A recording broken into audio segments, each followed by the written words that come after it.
Warning, creepy videos. Viewer discretion is advised.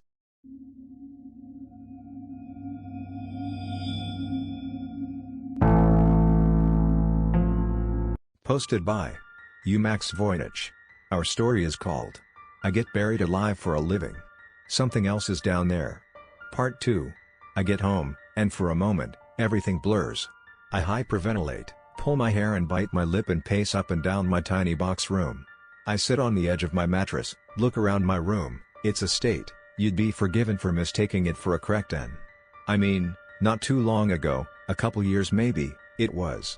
I'd sit where I sit now, hunched over tinfoil, or a pipe or a handful of pills and work at what I had until my hands stopped shaking, and then I'd keep going until they shook again. If I hadn't found this job, the only real job that would take me, my phone buzzes. It's Jake.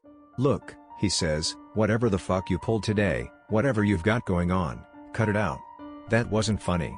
I try telling him that it wasn't me, that I have no idea who or what did that, or what it was trying to communicate. He cuts me off. Sure. Right. There's a beat, and, for a moment, I think that I can hear someone else on the phone, a third breath that doesn't match ours, a slight rustle, a whispering so faint it sounds like static, and then grow up. The line goes dead. I'm left alone to bite my nails, to try and ignore the familiar smells coming from next door, the wisps of smoke that slide their way under my door and into my pillow. Another buzz, an email. It's from next of kin. It clarifies that they've had a few testers down recently, that, despite their best efforts, they're short-staffed. They're offering double pay. Fuck.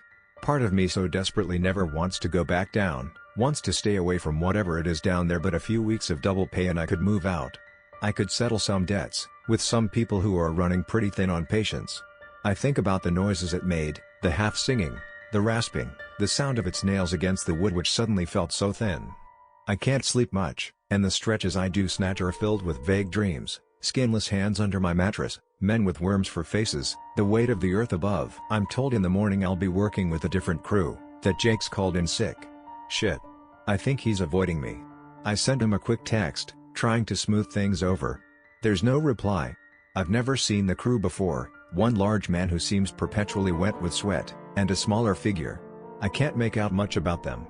Their cap obscures their face, and their boiler suit is baggy. All I can make out, on the side of their neck, is a black tattoo of a moth. They're silent in the truck as we drive, and whilst the large man, who I find out is named Miller, has a cloth to wipe the sweat that beads on his face, they don't move.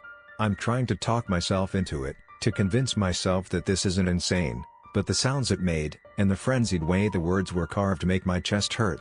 I feel like my bones are tying themselves in knots, my ribs in neat white bows. I wanted to tell them to turn around, but each time I go to open my mouth I picture the numbers in my bank account, the feel of a mattress that isn't rotting. I think about not being surrounded by dope all day, not having to step over needles and baggies to open my front door. Right, Miller says as we arrive. HQ says we're going a little deeper today, something about the polysealine and the weight of dirt. I look to him, the panic evident in my eyes. He shrugs, don't ask me.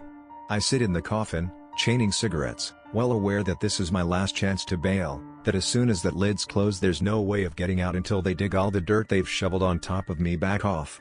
The coffin is suspended above the hole, that hole that suddenly seems so deep and wide when Miller hops out the small crane.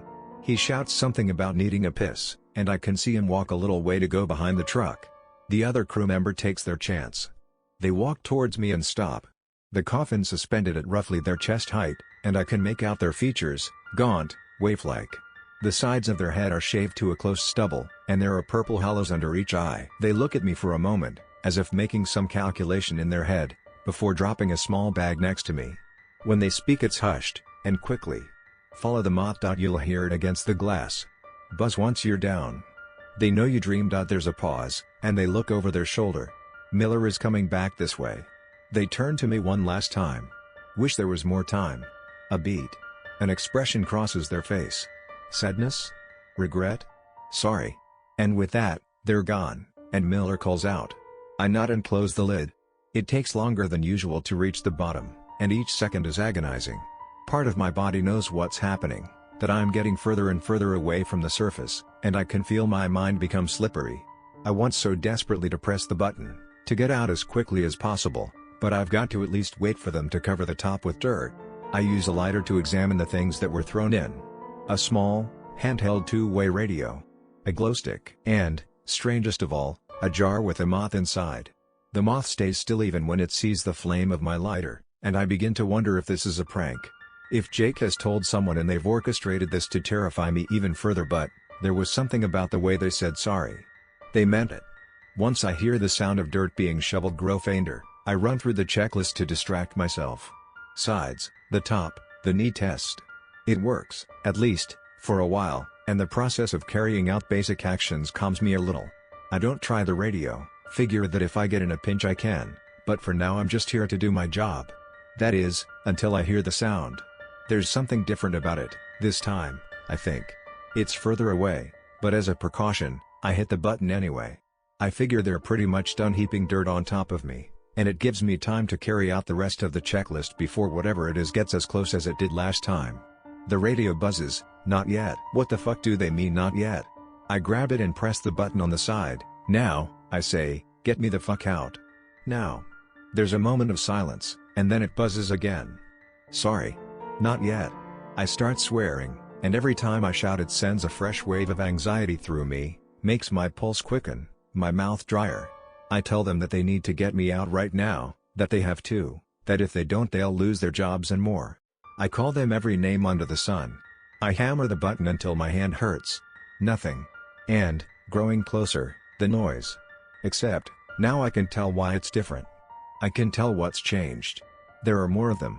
I can make out dozens of different pockets of noise, different paces and locations of the scrambling, and I realize, with a slow and certain terror, that there's a whole pack of them, and that they're moving together, through the dirt, with that strange long-fingered scratching and clawing and all humming the same sad nursery rhyme melody, all working their way, slowly, towards me. There's nothing I can do.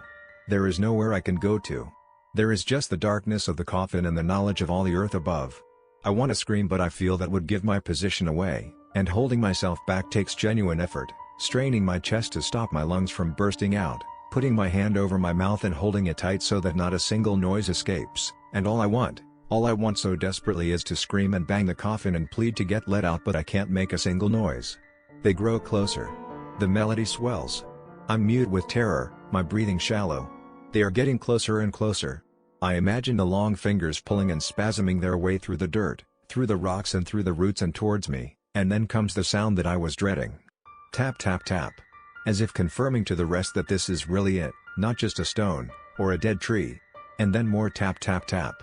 Tap tap tap tap tap tap tap. More and more and more, until it sounds less like a deliberate motion and more like rainfall, hundreds and hundreds of fingers or appendages tapping and scratching against the side of the coffin, harder and growing more desperate each time, and I swear to God I can fucking smell them like rotten shit and mud after it rains, and the noises they make, the gurgling and the humming and the wet breathing, and I think they're working their way in, scratching and pressing, and I can feel the coffins start to buckle, the sides begin to splinter.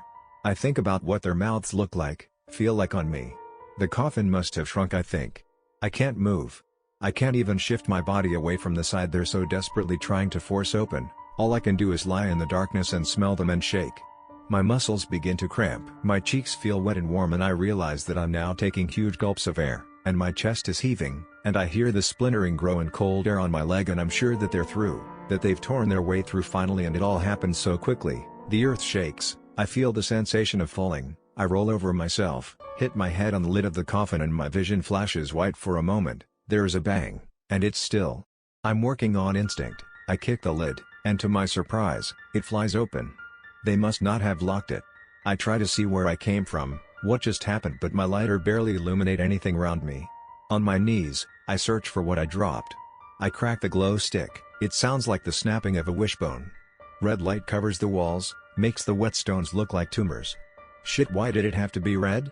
Remembering their advice, I pick up the jar in one hand. I can't carry all of this at once. I put the glow stick between my teeth, like a horse's bridle, and take the radio. The moth seems to be filled with energy now, hammering against the glass in a specific direction. I take a step forward. Look around me. I'm in a tiny, dirt tunnel. It's so small that I can't stand, and instead have to move whilst crouching. The sides press in on me, and the earth is wet to the touch.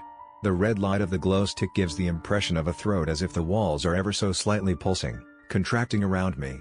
The radio buzzes, move. Now. They don't like the tunnels, but they'll follow if they know you're there.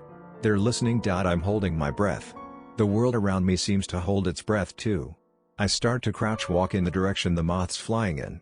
I have no other choice. I turn around, one last time, to see if I can spot where the coffin fell into the tunnel, and as I do I catch something gleaming in the dirt.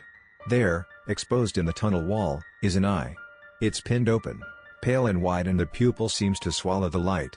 I don't move. I think for a second it's missed me, but then the cornea shifts, swivels, and it stares straight at me. Somehow it widens further, as if excited, or terrified, or filled with some strange sort of pleasure at the sight of me, and then, faintly, but with an echo now, fading down the tunnel either side of me, the humming. They know. There is nothing I can do but move. As I make my way deeper and deeper into the tunnel, I hear something behind, something fall and hit the floor, and the sound of scattered earth. Then movement behind me. They're here. They know where I am. The humming grows louder, and with no free hand to clamp over my mouth, I bite my lip until I taste blood, and try not to scream.